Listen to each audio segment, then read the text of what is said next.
राम राम नमस्कार। आज हम पढ़ेंगे दैनिक पाठ योजना प्रकरण सौरमंडल ज्योग्राफी के बारे में, जिसमें सबसे पहले ये विद्यालय का नाम, अध्यापक अध्यापिका का नाम, कक्षा, विषय, कालांश, दिनांक, समय 30 से 35 मिनट, फिर प्रकरण अपना सौरमंडल।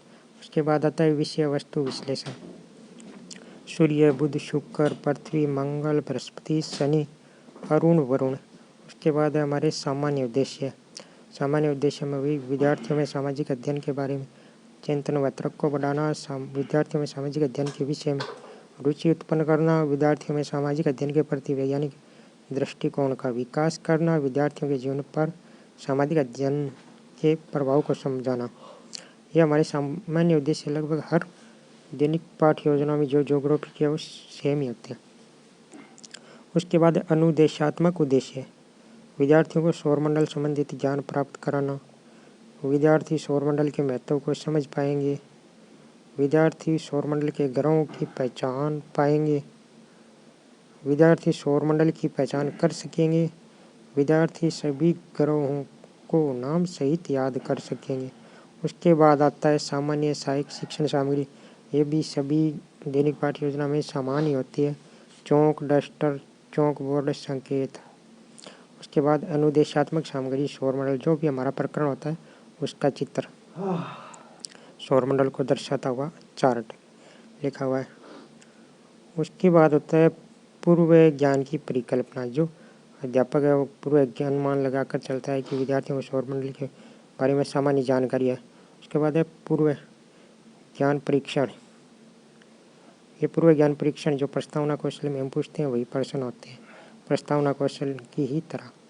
इसमें छात्र अध्यापक क्रिया, छात्र क्रियाएं इस प्रकार होता है। इसमें हम 4-5 प्रश्न पूछते हैं कि हम सब किस ग्रह पर रहते हैं, तो विद्यार्थियों की क्रिया होगी छात्र क्रिया पृथ्वी। उसके बाद हम अगला प्रश्न करेंगे।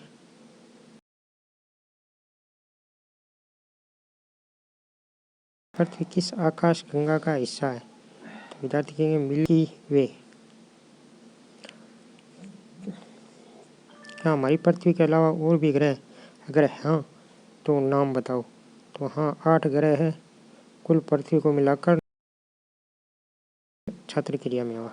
उसके बाद क्या आपको पता है कि सौरमंडल किसे कहते हैं, ये प्रश्न समस्यात्मक हो गया, हम इस प्रकार ये लिख लेंगे। उसके बाद समस्यात्मक प्रश्न के बाद होता है उपविषय की घोषणा करना, जो हमारा उद्देश्य होता है कि अच्छा बच्चों आज हम सौरमंडल के बारे में पढ़ेंगे।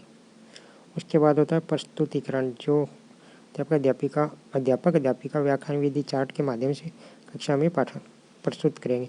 इसको हम विस्तार से, जैसे शिक्षण बिंदु, छात्र अध्यापक क्रिया, छात्र क्रिया चौक बोर्ड कार्य। इसमें सौरमंडल हमारा शिक्षण बिंदु हो गया और छात्र अध्यापक क्रिया होगी छात्र अध्यापक कक्षा में घूमते हुए बताएंगे। सौरमंडल और सूर्य खगोलीय पिंड सम्मिलित है, जो कि एक दूसरे के साथ गुरुत्वाकर्षण बल के द्वारा बंधे हुए हैं। इसमें छात्र ध्यानपूर्वक सुनेंगे और हम जो शिक्षण बिंदु है वही शामपट कार्य में भी लिख देंगे।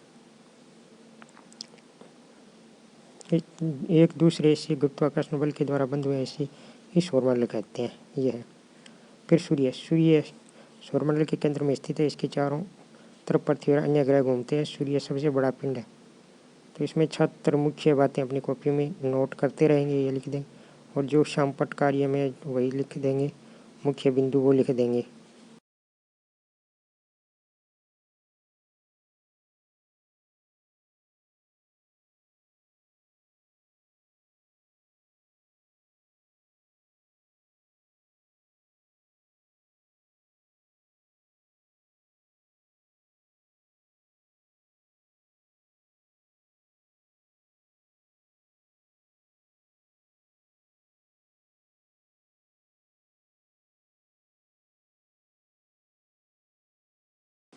इसके बाद है बुध ग्रह। इसमें छात्र ध्यानपूर्वक सुनेंगे। सबसे छोटा ग्रह या शामपट कौशल पर लिख देंगे जो मुख्य बात होगी इनके बारे में। इसमें खड़ा करके पूछेंगे सूर्य के सबसे निकट ग्रह होता है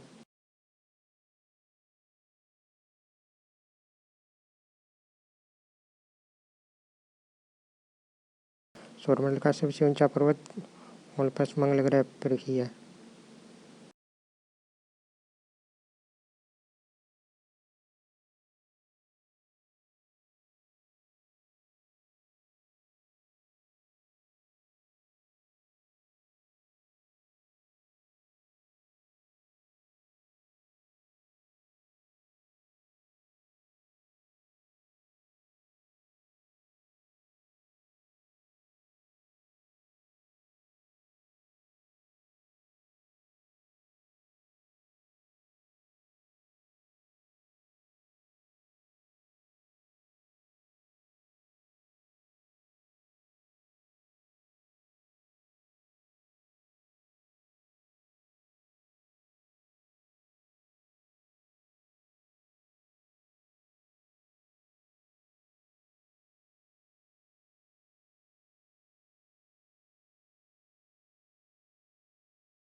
इस प्रकार हम सभी ग्रहों को एक एक करके समझा देंगे सबको, जिसमें शिक्षण बिंदु ग्रह आ जाएंगे छात्र अध्यापक क्रिया में। हम इनकी व्याख्या करेंगे। छात्र क्रिया में छात्र ध्यानपूर्वक सुनते रहेंगे और जवाब देंगे या लिखते रहेंगे और शामपट कार्य में हम मुख्य मुख्य बिंदु लिख देंगे। इसके बाद होता है हमारा सामान्यकरण।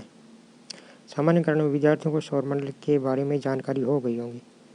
उसके बाद हम जब जानकारी हो जाती है पढ़ा देते हैं। पुनरावृत्ति होती है, इसमें हम विद्यार्थियों से प्रश्न पूछते हैं। पुनरावृत्ति में जो हमने पढ़ाया है उसमें से कुछ प्रश्न पूछते हैं छात्रों से। सौरमंडल में कितने ग्रह हैं? सबसे बड़ा ग्रह कौन सा है? सबसे बड़ा ऊर्जा का स्रोत कौन सा है? यह हम पूछेंगे। उसके बाद आता है हमारा गृह कार्य। इसमें हमने जो भी पढ़ाया है वो छात्रों को कुछ प्रश्न देंगे इसमें से कि सौरमंडल के विभिन्न ग्रहों के नाम लिखो।